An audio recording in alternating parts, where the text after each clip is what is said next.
அனைவருக்கும் வணக்கம்.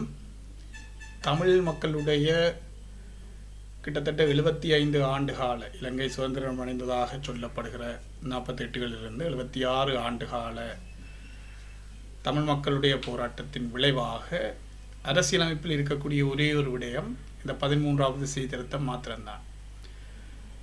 அரசியலமைப்பிலே அது இருக்கிறது என்பதற்காக அது தமிழ் மக்களுக்கான முழுமையான தீர்வாக இன்றைக்கும் தமிழர்களுடைய தரப்பு ஏற்றுக்கொண்டது கிடையாது. அது வேறு விடயம். ஆனால் அரசியல் அமைப்பிலே தமிழ் மக்களுக்கு கண்டிருக்கக்கூடிய ஒரே ஒரு விடயத்தை கூட இன்றைக்கு தாங்கள் நீக்குவோம் என்பதாக ஜேவிபியினுடைய பொதுச் செயலாளர் டில்வின் சில்வா அவர்கள் மிக திட்டவட்டமாக குறிப்பிட்டிருப்பதை நாங்கள் பார்க்கிறோம்.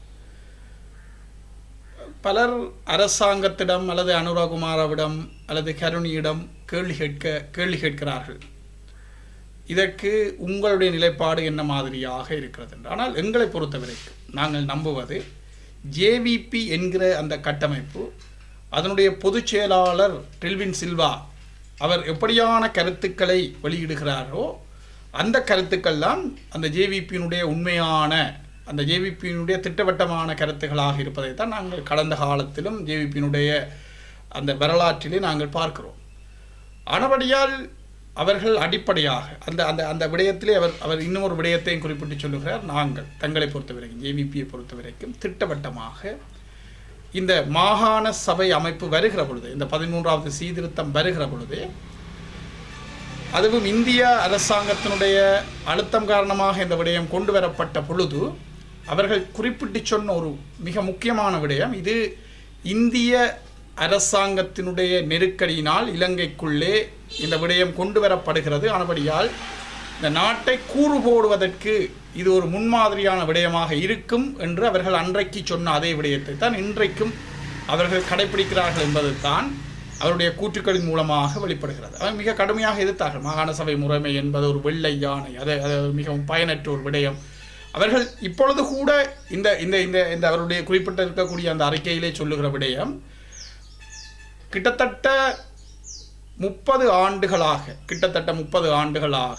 26, 27 ஆண்டுகளாக இருக்கக்கூடிய இந்த மாகாண சபை முறைமையின் தமிழ் மக்களுக்கு திருப்தி ஏற்பட்டிருக்கிறதா அல்லது அதன் மூலமாக யாதேனும் ஒரு விடயம் நடந்திருக்கிறதா என்பதான கேள்வியை அவர் கேட்கிறார்.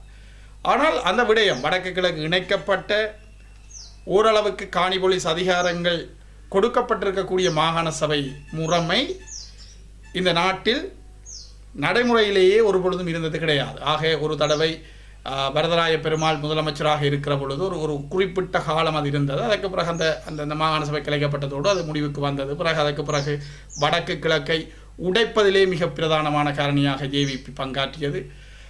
ஆனபடியால் மாகாண சபை கட்டமைப்பை மிகவும் பலவீனப்படுத்துகிற அந்த செயற்பாடுகளை எல்லாம் செய்துவிட்டு, பலவீனப்படுத்துகிற செயற்பாடுகள் அத்துணைக்கும் பொறுப்பாக இருந்துவிட்டு அதன் மூலமாக யாதேனும் தீர்வு கிடைத்திருக்கிறதா என்று இன்றைக்கு ஜேவிபியினுடைய பொதுச் செயலாளர் கேட்பது மிகவும் ஒரு ஒரு ஒரு ஒரு ஒரு ஒரு நகைச்சுவை விடயமாகவே பார்க்கப்படுகிறது. ஆனபடியால் இந்த விடயம் தமிழ் மக்களுக்கான இறுதி தீர்வாக இருக்கப் போவதில்லை என்றாலும் கூட இந்த விடயத்தை நாங்கள் நீக்கப் போகிறோம், ஆனால் அதற்கு பதிலாக புதிய அரசியலமைப்பை கொண்டு வரப்போகிறோம் என்று அவர் சொல்லியிருக்கிறார். புதிய அரசியலமைப்பு வர வேண்டும், அதுதான் எங்களுடைய எதிர்பார்ப்பாகவும் இருக்கிறது. வந்தால் நாங்கள் மிகவும் மகிழ்ச்சி அடைவோம்.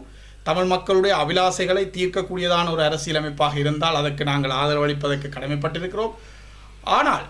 ஆனால் புதிய அரசியலமைப்பின் ஊடாக தமிழ் மக்களுக்கான பிரச்சனைக்கான தீர்வு என்று அவர்கள் சொல்லுகிற அதே வேளையில் இருக்கக்கூடிய அரசியலமைப்பில் இருக்கக்கூடிய இந்த விடயத்தையும் அவசரமாக நீக்க வேண்டும் என்று அவர்கள் துடிப்பது எதற்காக என்பதுதான் இப்போது இருக்கக்கூடிய மிக பிரதானமான கேள்வியாக இருக்கிறது. ஆனபடியால் இந்த நாட்டில் சமதர்மமான சமத்துவமான எல்லா விடயங்களிலும் சமமான ஒரு நிலைமை இருக்க வேண்டும் என்பதான அவர்களுடைய கூற்று வரவேற்கத்தக்கது. ஆனால் அதற்கு எவ்வளவு தூரம் பயணிக்க வேண்டும், நீண்ட தூர பயணத்தை அது செய்ய வேண்டிய ஒரு தேவை இருக்கிறது.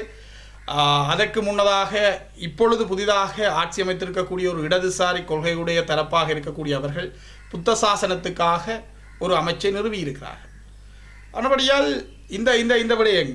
இந்த விடயங்களை எல்லாம் கருத்திலே கொண்டு இந்த விடயங்களை எல்லாம் கருத்திலே கொண்டு மிக நீண்ட கால பயணத்தில் தான் இந்த விடயங்கள் சாத்தியமாகும் என்கிற அந்த அடிப்படையில் புதிய அரசியலமைப்பினூடாக தமிழ் மக்கள் எதிர்பார்க்கிற ஒரு தீர்வு கிடைக்கிற வரைக்கும் அரசியலமைப்பில் இருக்கக்கூடிய இந்த விடயம் பாதுகாக்கப்பட வேண்டும் என்பதில் ஒட்டுமொத்தமாக தமிழ் பேசுகிற மக்கள் முழுமையாக இதற்கான எதிர்வினை ஆற்ற வேண்டும் என்பதுதான் எங்களுடைய மிக பிரதானமான கோரிக்கையாக இன்றைக்கு இருக்கிறது.